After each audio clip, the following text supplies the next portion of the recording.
Now on to the Howard Frankland Bridge. This is unbelievable. Saturday night. All right. Julian loves a carbonara. A spaghetti carbonara. Okay. And Luigi out at Villa Galace, out at Indian Rocks, makes a really nice carbonara. So you guys went out for Italian food? So we went to see Luigi Villa Galace out at Indian Rocks. This is on Saturday night. Good. So we went early. We had a 6 o'clock reservation. Dinner was great. We're heading back. We're on the Howard Frankland Bridge. This is 8:25 on Saturday night. About a mile from the St. Pete side, so heading over the bridge, about a mile in toward Tampa. This is I-275 northbound Howard Frankland.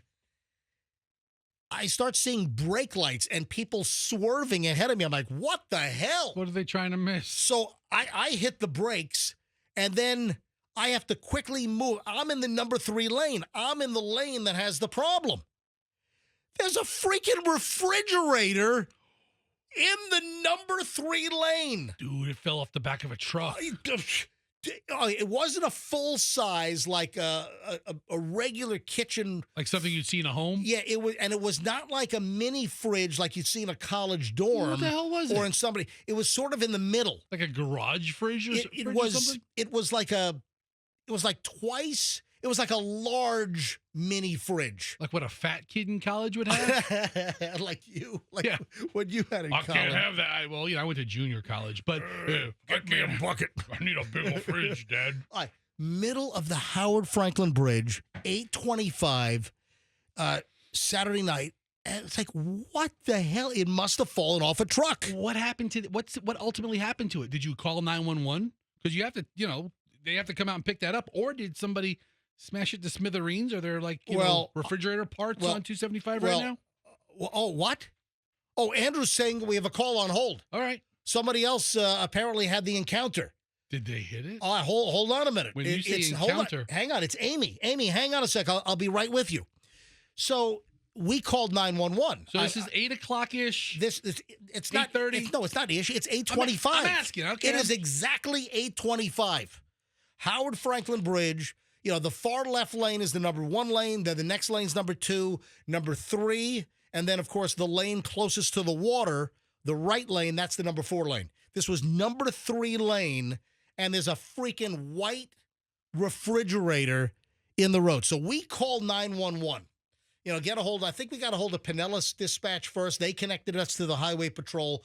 We get the FHP. It turns out they had already had a good number of calls about the freaking refrigerator. I mean, can you imagine you're driving 70 miles an hour on the Howard Frankland Bridge, and it's like, fridge!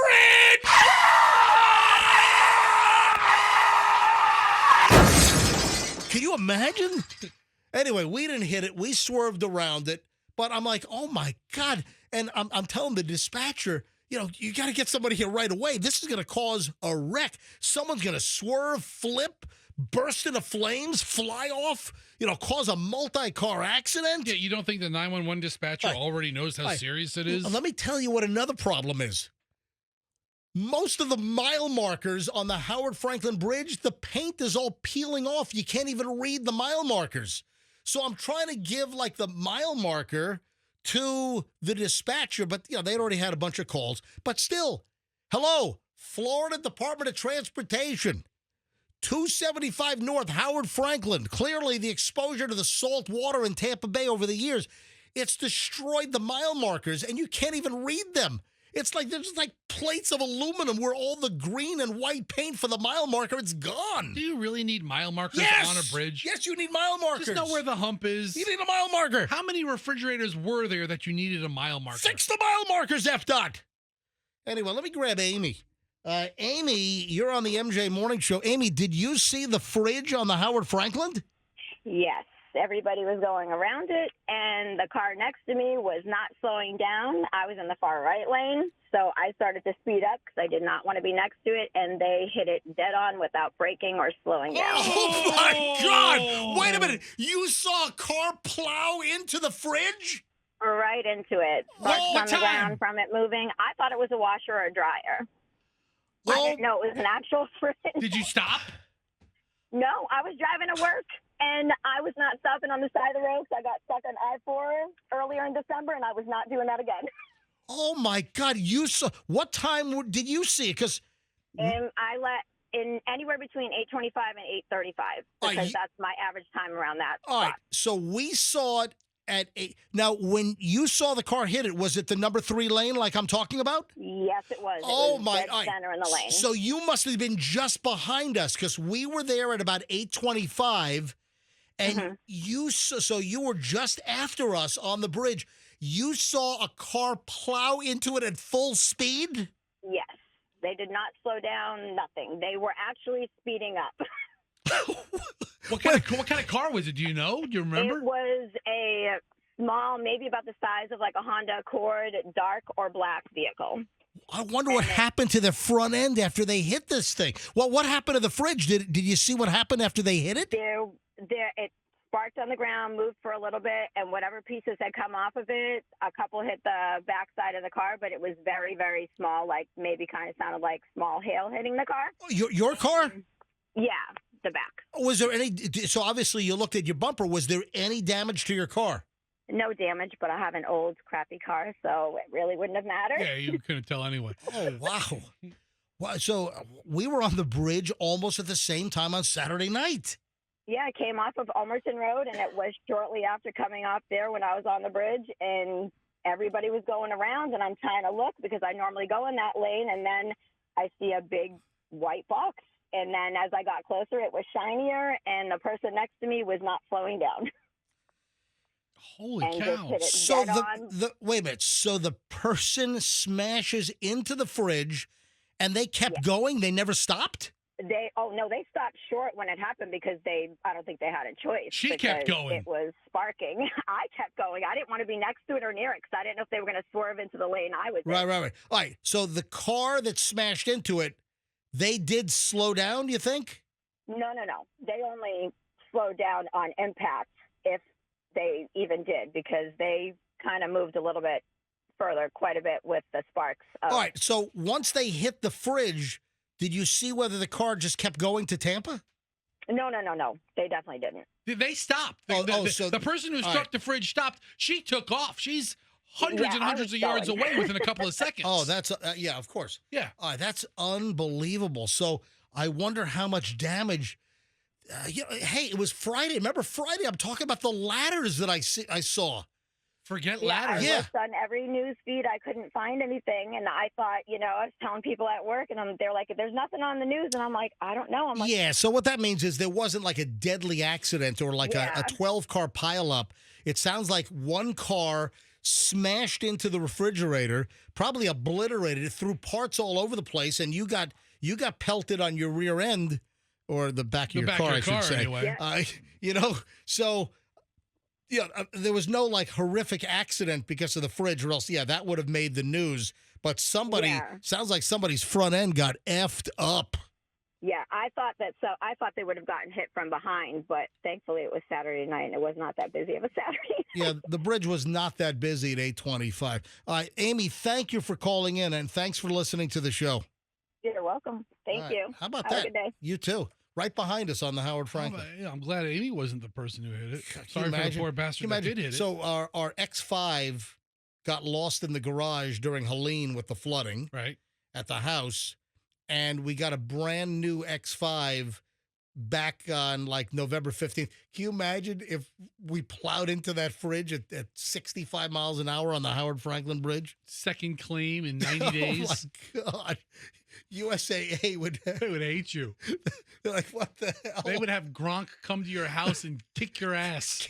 Gronk would personally cancel me. Sam Elliott would shoot you in your driveway. But the crap on the roads, the road hazards. So what schmuck on wheels literally did not secure their load, and a medium-sized fridge falls out of the back of their truck or vehicle or whatever, and they didn't notice. I mean, it's unbelievable. Remember last week I talked about Thursday morning, coming to the radio station, there was like a 10-foot work ladder mangled like you'd take a paper clip and twist a paper clip. There was an aluminum work ladder, 275 southbound, just before the 4th Street exit off to the right side, that clearly a ladder fell off a truck and somebody or multiple vehicles ran over it and mangled. That'll F up your undercarriage, your underneath your car, maybe your front bumper, your air dam, whatever, front facade.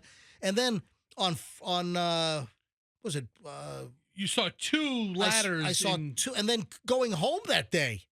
Then going home, maybe it was, we talked about it on Friday. So it must have been Thursday that I saw it.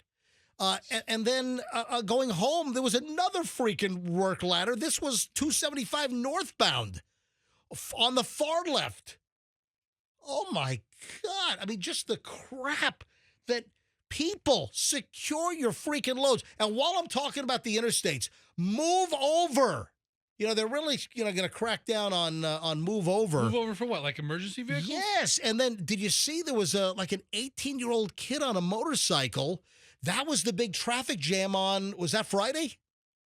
Friday was the fatal accident in both directions. Yeah. Well, there was only one fatal. Okay. You had an 18-year-old kid on a motorcycle that died. I think he ran into the back of the Road Ranger that was helping a disabled vehicle. That was 275 northbound on Friday. Then you had another accident on 275 southbound, both right near the hump.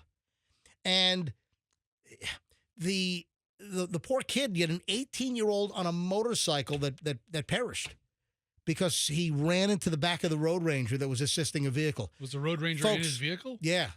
No one else was injured except for the motorcyclist was killed. 18 years old. His life is just getting started and he's gone. Folks, move over. It's the law. I see this constantly. I see police, fire, rescue, tow trucks, the road rangers. I see them on the shoulder. You have to move over. You don't fly by them at 70 miles an hour. You have to move to the next lane over, or you have to drop, I think it's 20 miles below the posted speed. Stop driving past vehicles that are on the shoulder. If you have a disabled vehicle, you're supposed to move over. If you see somebody assisting or helping their vehicle, move over. Yeah, give them some room. And I see it all the time. People just flying by at interstate speed in the right lane, right next to the shoulder where cars are on the side, or emergency vehicles or road rangers or tow trucks or whatever. Move the F over. It's the law. And you know what else I've seen? I've seen this on the Howard Frankland. I've seen road rangers assisting people, and then a trooper is like in front of them, and I've seen them pull cars over that did not move over. So they will pull you over, and you will get points on your license, and you'll get a ticket. Back to that fridge that you saw on the interstate. It probably doesn't work anymore, right? I'm always in the market for a good garage fridge. Dude.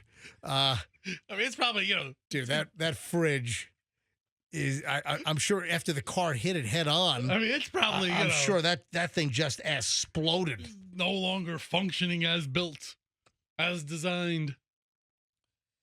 All right. Wow. So that was our encounter on Saturday night. But that could have been bad. That could have triggered a multi-car pileup. That could have triggered all kinds of crap. Thanks for watching the video. Hope you liked it. Go ahead and click, share, subscribe, all this stuff.